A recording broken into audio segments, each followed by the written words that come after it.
Hey there. Welcome to episode 2 of the Life Possible podcast. I'm your host, Dr. John Barnes.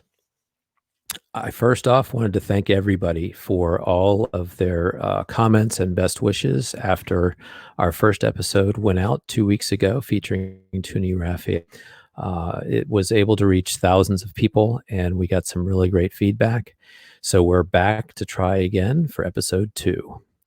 Bear with us. We are a fledgling podcast, and we're going to work our way through some technical difficulties yet again, but we are going to power through.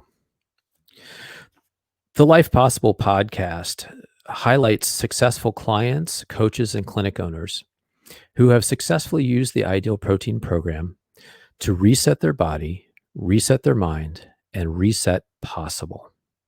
These individuals now have had life-changing experiences, and they are pursuing goals and dreams in life that they thought were dead and gone. They're pursuing dreams and goals they thought they never could. And some are pursuing goals they didn't even know they wanted to. In short, they're living life possible. A life so good that they don't feel the need to escape from it. A life so good they can't imagine going back to the way that it was before. It is my hope that through these podcasts, you might identify with and connect and find out that these are everyday people just like you and me, but they committed to and saw the program through and changed their lives. So who am I? My name is Dr. John Barnes. I'm clinic director at Barnes Chiropractic Health and Fitness in Centerville, Virginia, a suburb of Washington, D.C. 5 years ago, the Ideal Protein program came to me, I truly believe, as the answer to a lot of my prayers, both personally and professionally. You see, back then, I was obese, sick, and depressed, and I didn't see a way out. And then one of my patients brought me the gift of the Ideal Protein program. I discovered the true power of this protocol is more what it does on the inside than anything it does for us on the outside. It absolutely changed my life, and that change started very quickly in the program. Over the past 5 years, it's been my passion to research and understand fully how this protocol works and to truly reset your metabolism and change your life. I am now over 60 pounds down from my original weight, and I've been training and participating in the sport of triathlon after over 25 years of inactivity. So let's move on to our featured guest this week. Our featured guest this week is Lona Ichikawa. Lona is 63 years old. Last year, she started her Ideal Protein journey with us right here at Barnes Chiropractic Health and Fitness. Since then, she's lost over 60 pounds herself and has had some major health-related Nonscale victories. Her heritage is Japanese American by way of Hawaii and California. As an Army veteran, she's served as a logistician and acquisitions officer, and she's retired after over 40 years of federal service. She has been spending her time now in retirement volunteering all over Northern Virginia at organizations such as the Lamb Center, Treasure Hound, True North Veterans Support, BRAWS, Stafford Intermediate School, and Gracing Spaces through Lord of Life Church. It is my pleasure to introduce to you the one and only Lona Ichikawa. Lona, are you there? Hi, Dr. Barnes. I'm here. How's your day going today? It's going really well. I went to Walmart and bought me some skinny clothes. So I'm feeling very happy. That's always fun, isn't it? Yes, it is. All right. So I tell you what, as the story goes, when the pandemic hit, we had to make some changes at the office, and Lona's normal coach, Coach Lori, she had to shelter in place. And as a result, I had the opportunity now to meet with Lona and be her coach over these past few weeks. I've seen Lona as she's come in and come out and done her coaching visits with Lori, and she's always shared with me what's going on. But I hadn't really truly sat down with Lona and had the pleasure. So week after week, she would come in and she would say something that would totally blow my mind. I learned just as much from Lona as I hope she learned anything from me. Um, one of the things that I marveled at was how well you were handling the pandemic experience. Can you tell us, you gave me two concrete things that I was able to coach other people with, two concrete reasons why you felt like your experience had been different from most. My previous experiences in life has made me strong. My first one was between 14 and 17 years old. I was locked up for truancy and runaways, and my longest time in a detention home was 30 days. And when you're locked in a room, in a cell, or when you're locked behind bars, it really changes inside of you and it really makes you strong. When I was in my late 40s, I volunteered to deploy to Baghdad. And when you're locked down on base and you got incoming mortars and small arms fires and you have to worry about IEDs, again, my faith got really strong and my mindset became stronger. So when you're in prison, whether it's a detention home or in prison on camp because you're in a war zone, it no way beats what's happening to me here. This is just me. So when the pandemic started and we were kind of like on lockdown, I had no problem with depression. I had no problem with anxiety attacks. I just had to worry about boredom, fighting boredom because I'm always busy. I'm either training or volunteering at different things. So I was like, oh, what do I do now? So my two things that I concentrated on was I wanted to have structure in my day, and then I wanted to have meaning. So my structure was I do two prayer walks in the morning and two in the evening, and people send me prayer requests, and I walk around my apartment complex. It's about 15,000 steps at the end of the day, and I'll pray for people. And if I'm not praying for people that are on my heart, then I'm just enjoying nature. We have different kinds of birds. We have snapping turtles. Sometimes I'll catch a fox running around. So I'm just embracing nature, and God talks to me during that time. So it grounds me and it re energizes my faith. So I do that. I check social media for my friends. I'm always checking, hey, you guys all right? You're healthy? Do you need anything? I have DVDs. I haven't had TV since 1991. So I have like several hundred DVDs in my collection. So I'll watch entertaining DVDs. I love Lucy, Designing Women, educational on travel or sharks or whatever. And then I do journal writing at night. I like to write my journal because you can be honest and vulnerable. You can talk about your fears and you have to have people laughing at you and you can just let all the emotions out. And then I organize different parts of my apartment, trying to downsize, and I do some reading. And then I do my purpose, my giving back. I have to have that since I'm not doing my volunteer activities. So as I do my once a week shopping, I'll shop for the hot items. And I have three nurses in my development. I have a new mother, uh, and I have other friends that have a hard time getting these items. So I'll put them in different piles and I'll either do a drop off at their house if they're local.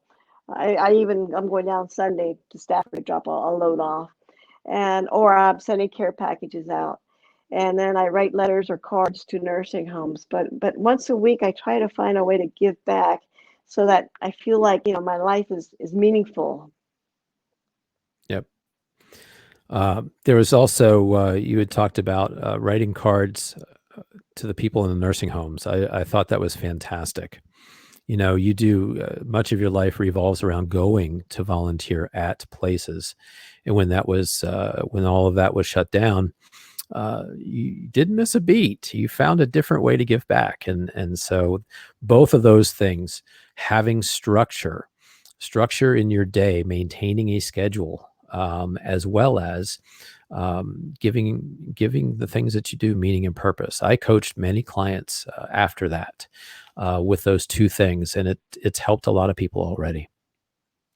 So let's go back to the beginning. How did you hear about Ideal Protein in the first place?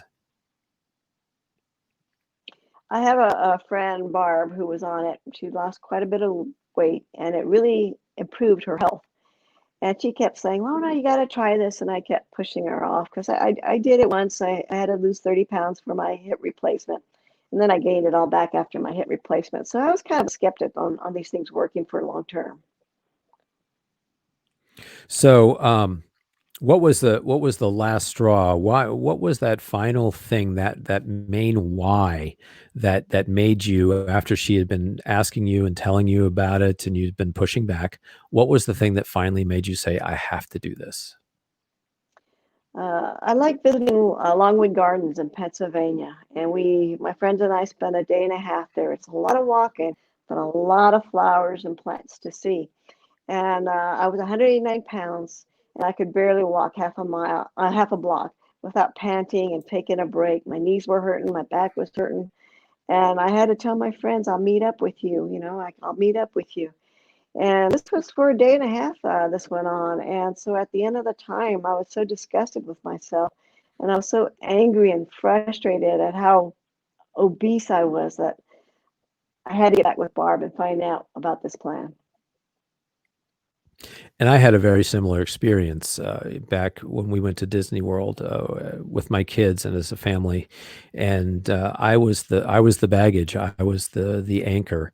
They had all the kids. It's really embarrassing when your kids ask you, "Dad, are you okay? You're limping," and I would have to say, "You know what? I'm going to sit here for a while. I'll catch up with you guys. Let me know where you go." I totally identified with what you said there. Um, so then, as you got started in the program, as happens for a lot of people, we see the scale go down, we see the measurements change, but I think some of the more fun things that go on are the non-scale victories. What kind of non-scale victories did you start to see as you started the program? The first was the clothes. When I started to see that I had to keep tightening my belt, my pants kept falling down. And it's kind of embarrassing because I almost lost it one time in the parking lot. So I went through three new belts because I kept tightening them and they kept breaking after a while. And then I had to buy new T-shirts because they were falling on me like a tent. So it was really cool to see the difference in clothes sizes. I had like two X's blouses that I could finally get rid of, and I had 1820 pants that I could finally get rid of. Walking, I love walking my dog, but I could only walk half a block. Now we walk around the whole development without me panting or hurting. I volunteer at the Lamb Center, and that's 4 hours on your feet. And I was always hurting and taking breaks. I could do that without any issues. So that gave me the momentum to join Bracing Spaces, which is a lot of physical work and carrying things back and forth to the new residents for the new client. And then groceries, I had a hard time bringing groceries into my place. I was panting, taking breaks, and now I just zoom right in with my bags. That's awesome. Yeah. Um, so those are fun, but some of the larger, especially health related non-scale victories. Tell us about those. You've had a couple of really great ones, and that seems to be something that kind of changes your perspective, right? From a weight loss program to life change. Yes. When I came back from my deployment in 2004, I was put on high blood pressure medication. And I was pretty much told I'd probably be on it the rest of my life. So once I got on this plan, I started this in May last year, and I was going to the doctor, several months intervals. And she was saying, "Wow, you're really losing weight." She was checking my blood pressure, this and that. And finally, in March of this year, she took me off my blood pressure medication. And this has been since 2004. Oh, wow! Since 2004. So I know that was a big one, and then a little bit later on, a month later, you had another one that seemed like it was even bigger. Yes. I was put on a sleep apnea machine. I've been on and off it since probably when I came back from Baghdad. But I used to cheat on the old machine. You could cheat and they didn't know. So I wasn't using it properly. But I had to get a new one recently. And the new one is wireless. So they send the results to the doctor and to your insurance company, and you have to use it. So I've been using it, and oh, it is such a pain to use. If anyone is on a sleep apnea machine knows. So when I went to my ENT doctor for a checkup and I told him I was an IDP, his eyes lit up and he said, I've got patients who's on that plan and they lost enough weight, they were off the machine. I could take them off the machine. I looked at him and I said, really? And he said, yes. I said, all right, I'm going to do it. So I was determined to eat the sheet and get to the point where he would take me off my machine. And in April of this year, he took me off my machine. And again, I remember that day when you came in the office, you were so excited to tell everybody, and you did, everybody who was in the Yes. office. Yes. And, but I guess what I didn't understand was the extra added stress that you were under by the way that that machine was reporting back on you. Why were you so extra specially excited to get rid of it? Well, with the new machines, you sign a contract saying you're going to wear it majority of the time. And if you don't, then they'll bill you for the whole machine and all the equipment. So I And had that's to, of how much? course, How drag. much did you think that was going to be? They estimate about $700. Wow. Yeah, Wow. one lump $700. And I So know by that, removing that weight off me, it was awesome. yeah, I know that that was weighing heavily on your shoulders, that burden that you might have to pay. Um, So, as we're talking about these two different things, your blood pressure change and getting off the CPAP machine, these are wonderful things, and we as clinic owners and coaches hear this a lot from our clients, and it's so exciting to me. That's one of the most exciting parts of our coaching. Um, I think it's really important to understand that, in fact, the Ideal Protein Program is one of the programs that is best suited to be able to make these health changes for you. The real power of this protocol is in the metabolic reset that happens on the inside. This protocol is geared to actually change the metabolic problems that are related to many different health issues. A couple months ago, I was asked to do an Ideal Protein health talk and address this specific thing. So I'm going to put a link in the show notes. If you did not get to see that IP health talk where we talked about how the Ideal Protein protocol not only can help us lose weight, but also can have a beneficial effect on many other degenerative health conditions, especially health conditions we're seeing highlighted during this COVID crisis. Um, so I'm going to put that on there so that everybody can take a look and see that. So next, I want to move on and some of the most exciting things that you shared with me. Again, we talked about more than how you look; it's about how you feel.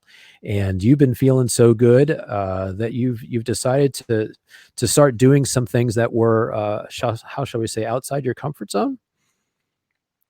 Yes. So what are some of the things that you've started doing since you've done the protocol and your body has been changing? All right. I think 2010 is when I went through the fire academy, being trained as a community emergency response team member. But as I got older and I got more obese, I had to drop out because I couldn't physically do a lot of the rescue efforts that they were always training on. So I rejoined the team, and I am taking online courses to refresh my skills.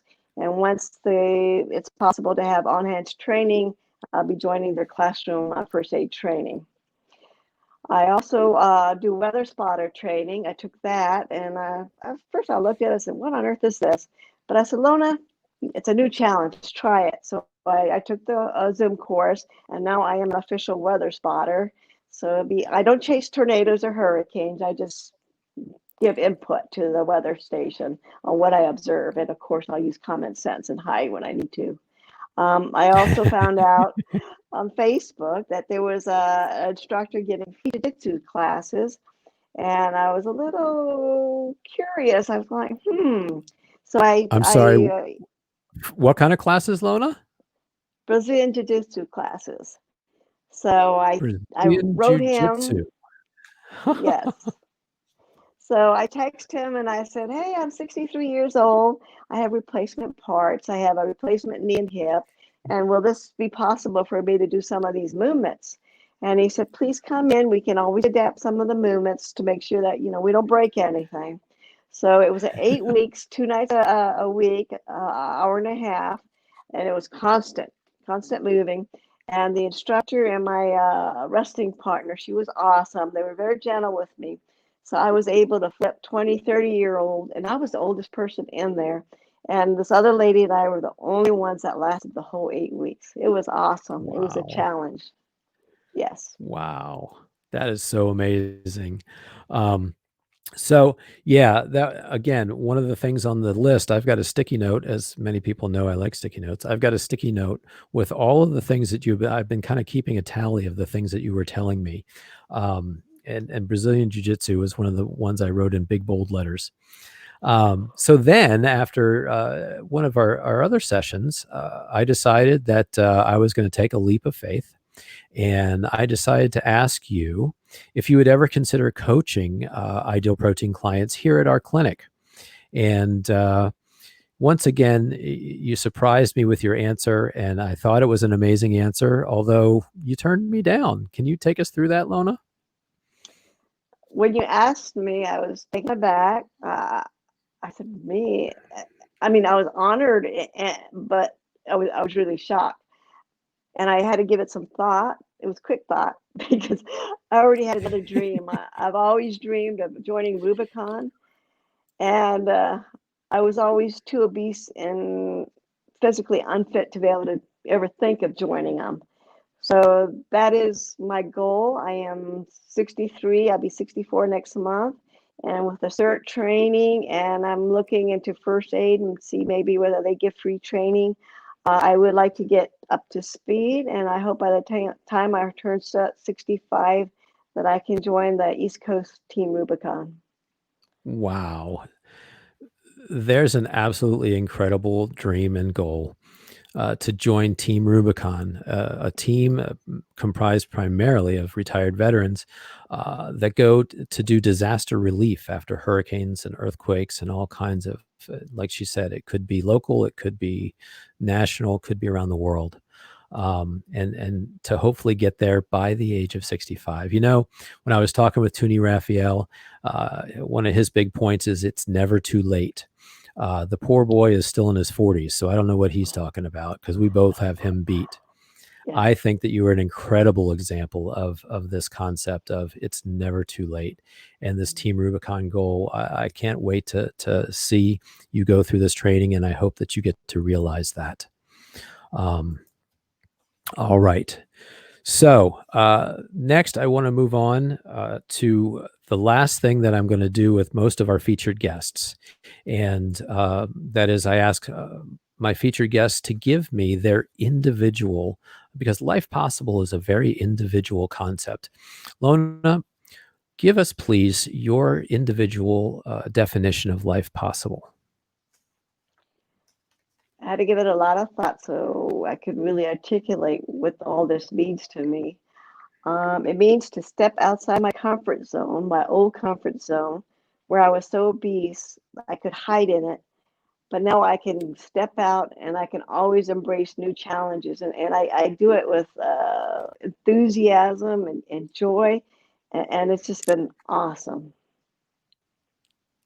I think that's fantastic. And the summary statement is life possible is somewhere outside your comfort zone, right? Yes. All right. So thank you so much, Lona, for spending this time with us. Like I said, I know that there's many people out there who are going to identify with you and your story. As we prayed earlier, I really hope that God will touch somebody out there who needed to hear this message. And so I'm gonna put you in backstage real quick, take care of some things, and I'll bring you back to take us out. All right.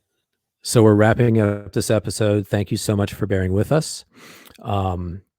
I wanted to say that we will continue. And one of the things that I wanted to accomplish with this program and inspire in other clinic owners and coaches was for them to contact me and suggest their candidates who would be amazing guests because they're living their amazing life possible.